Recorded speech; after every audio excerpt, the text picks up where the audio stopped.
सभी भक्तों ते राधे राधे।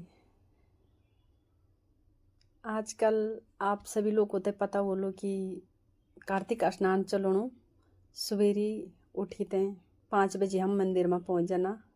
सुबह 3 बजे सब लोग जो भी भक्त लोग से उठी जाना और अपरो स्नान नृत्य जो भी नृत्य क्रम होना वो करी ते मंदिर में 5 बजे पहुँचे जाना। तो आजकल हमारी जो चीज़ कार्तिक कथा चलनी आप लोग को तभी मैं शेयर करूँ ये कथा। आप लोग तो बढ़िया लगी कथा तो शेयर करया कमेंट करया और कमेंट में ये ज़रूर लिखा कि कथा आप लोग को तो कन लगनी। हमारा जो आदरणीय पंडित जी स्वयंवर भट्ट जी छिने उनका मुखार बिंदु से मैं तो बहुत बढ़िया लगनी, लेकिन आप लोग को तो कणव्या लगनी। तो आप लोग जरूर हमसे शेयर करें और बातें साझा करें। ऐसे तो होता है ऐसे ही होता हाँ टाइम से मेरे वाले में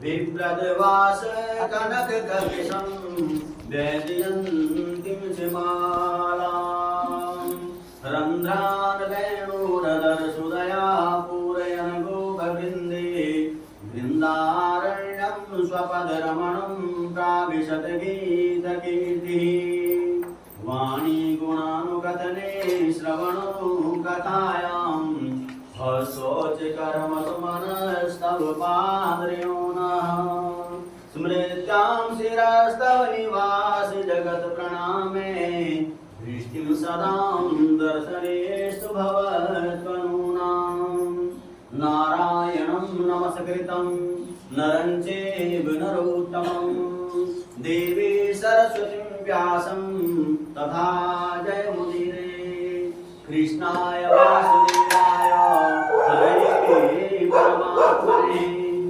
प्रणतः क्लेशनाशाय गोविन्दाय नमो नमः।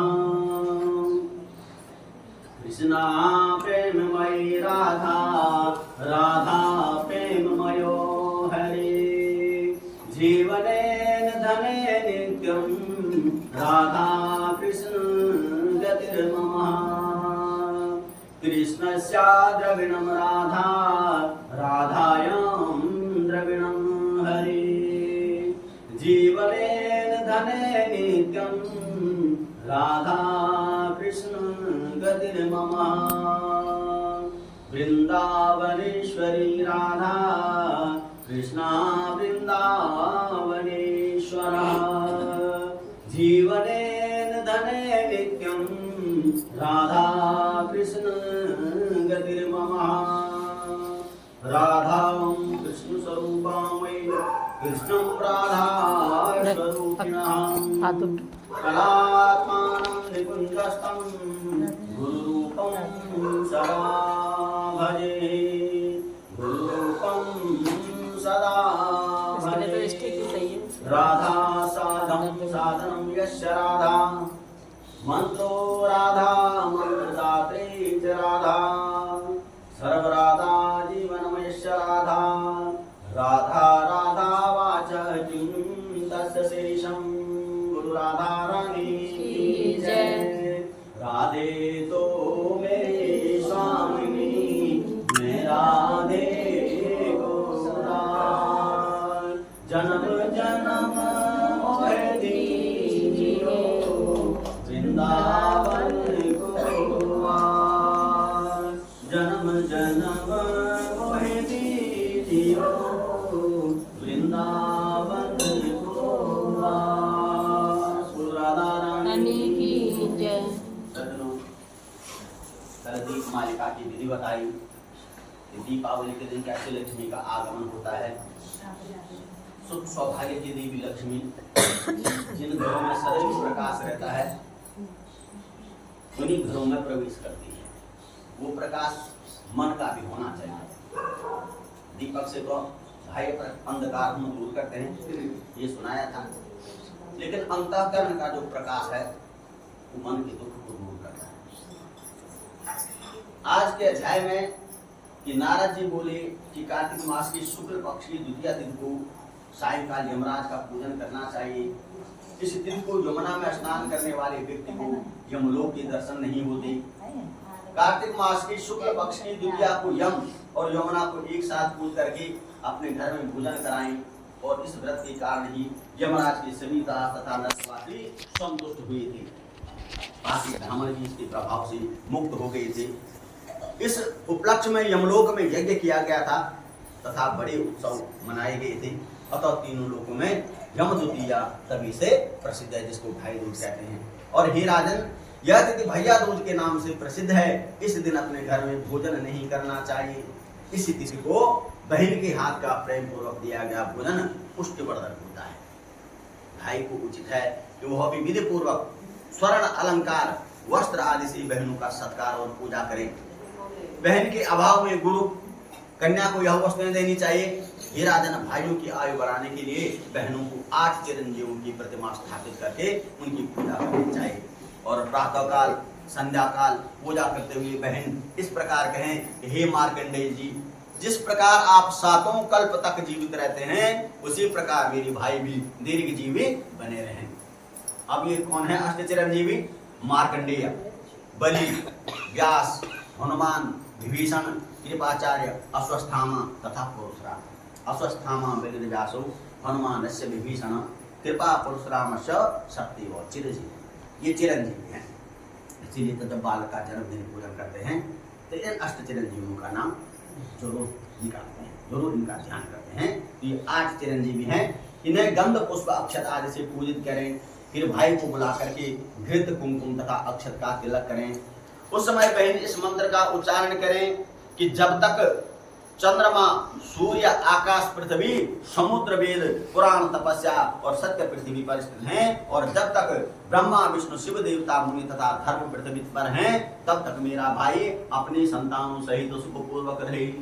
यावत गंगा कुरुक्षेत्रे यावत तिष्ठति मेदिनी यावत राम कथा लोके तावत जीवतो बालकः। उसके बाद करना भी क्या है? जब ये ही नहीं है कि नदियां भी लुप्त हो जाएंगी, सब कुछ भी लुप्त होगा, तो सृष्टि भी कहाँ रहेगी? तो कितना अच्छा श्लोक कहा है कि यावत गंगा कुरुक्षेत्रे यावत तिष्ठति मेदिनी यावत राम कथा लोके तावत जीवतो। तो तब तक मेरे भाई बहन, मेरा भाई जिंदा रहे और सत्य पृथ्वी पर स्थित है, और जब तक ब्रह्मा, विष्णु, शिव, देवता, मुनि तथा धर्म पृथ्वी पर स्थित है, तब तक मेरा भाई अपनी संतानों से सुखपूर्वक रहे। इस मंत्र का उच्चारण करते हुए अपने भाई के ललाट पर तिलक लगाएं और फिर ऊपर से चावल लगाएं। फिर सब दुखों की शांति के लिए उसे भोजन कराएं। ऐसा करने से भाई वर्ष भर सुखी तथा रोग, अशांति एवं सब प्रकार के दुखों से रहित बना रहता है। वृद्ध बोले कि हे देवर्षि, क्षेत्रों में परम क्षेत्र और तीर्थों में उत्तम तीर्थ कौन सा है? कृपा करके दया करके मुझे यह सब वृतांत बताइए। तो नारद जी बोले कि हे राजन, परम गुप्त सब परिसंपत्तियों को देने वाले, दुस्वप्न नाशक तथा सब पापों को हरने वाले शुभ व्रत को सुनो कि मुनियों द्वारा नित्य सुने जाने योग्य दुष्ट ग्रह निवारक, समस्त रोगनाशक तथा आयुवर्धक क्षेत्रों में उत्तम क्षेत्र तथा तीर्थों में उत्तम तीर्थ गंगा यमुना का संगम है। ऐसा महर्षि ने कहा है। गंगा यमुना के संगम को पुण्यकांक्षी ब्रह्मादि सभी देवता, मुनि तथा मनुष्य सेवन करते हैं। गंगा नदी भगवान विष्णु के चरणों से निकली है और यमुना नदी सूर्य की पुत्री है, अतः इन दोनों का योग उत्तम है। गंगा नदी केवल स्मरण मात्र से ही संकटों को दूर करने वाली, शुभ और सभी पापों को क्षय करने वाली तथा समस्त उपद्रवों को नष्ट करने वाली है। और समुद्रांत पृथ्वी पर जितने भी पुण्य क्षेत्र हैं, ही राजन प्रयाग उन सबसे अधिक पुण्यवर्धक है। यहाँ पर ब्रह्मा ने यज्ञ किया था तथा अपने पिता विष्णु की पूजा की थी, और यहाँ अन्य सब ऋषियों ने भी विभिन्न प्रकार के यज्ञ किए। सब तीर्थों में स्नान करने का जो पुण्य है, वो प्रयाग स्नान की 16वीं कला के बराबर भी नहीं होता। केवल गंगा कहने से ही सैकड़ों योजन दूर रहने वाले मनुष्य के सैकड़ों पाप नष्ट हो जाते हैं। फिर जो लोग गंगा के समीप रहते हैं, उसके विषय में तो कहा ही क्या जाए। विष्णु के चरणों से निकली हुई गंगा शिव जी के समीप गई थी, और मोक्ष की आकांक्षी मुनि लोग दिव्य काशीपुरी में भी गंगा स्नान करते हैं। गंगा का स्नान बड़ा पुण्यशाली देवताओं के लिए दुर्लभ तथा विष्णु का सामीप्यदायक है। इससे अधिक और क्या कहा जाए। गंगा में स्नान करके सभी पापी पाप रहित होकर के बड़े विमान में बैठ करके परम पद को प्राप्त करते हैं। गंगा में स्नान करने वाले महापुरुष अपने माता पिता के कुल का सैकड़ों पीढ़ियों तक उद्धार करके विष्णु के परम पद को प्राप्त करते हैं। जो लोग गंगा में स्नान करते हैं तथा सदैव गंगा का स्मरण करते हैं, वे जैसे सब तीर्थों का पुण्य फल प्राप्त करते हैं। इसमें संदेह नहीं। वहां स्नान करने से सब पाप नष्ट हो जाते हैं। गंगा का स्पर्श करने मात्र से ही मनुष्य देवताओं का स्वामी बन जाता है। और हमारे यहाँ तो बिना गंगा जल के कुछ भी नहीं होता। कोई भी पूजा पाठ, यहाँ तक कि क्या अंतिम समय है, वहां भी कहते हैं गंगा जल लाओ, इसके मुख में 2 बूंद गंगा जल की डालो। और मरने के बाद भी कहा कि इसका अस्थि विसर्जन जो है बिना गंगा की तो मुक्ति है ही नहीं। तो विष्णु स्वरूप प्रदान करता है। गंगा और तुलसी के द्वारा मनुष्यों को अंचल और अत्यंत दुर्लभ भक्ति प्राप्त होती है। धर्मोपदेशकों का कहना है कि गंगा और तुलसी के स्थान की मिट्टी की स्पर्श से हरिपद प्राप्त होता है। मैं कब गंगा में स्नान करूंगा, कब उनके दर्शन प्राप्त होंगे। जो व्यक्ति इस प्रकार सोचता है वह नित्य विष्णु पद को प्राप्त करता है। हे राजन, सैकड़ों वर्षों में स्वयं विष्णु भी गंगा की महिमा का वर्णन कर पाने में असमर्थ हैं। अधिक क्या कहा जाए। यह संपूर्ण जगत माया से शीघ्र मोहित हो जाने वाला है, परंतु गंगा का नाम लेने वाला नरक को नहीं जाता। गंगा का नाम लेने से संसार रूपी पास कट जाता है। और तुलसी की भक्ति भी हरि भक्ति की वृद्धि करती है। जो मनुष्य गंगा कहते हैं वे सब पापों से मुक्त होकर के विष्णु लोक हो जाते हैं। और जो मनुष्य 12 कोस तक गंगा की यात्रा करते हैं वे सब पापों से मुक्त होकर के स्वर्ग लोक हो जाते हैं। इस प्रकार महापुण्य देने वाली गंगा माघ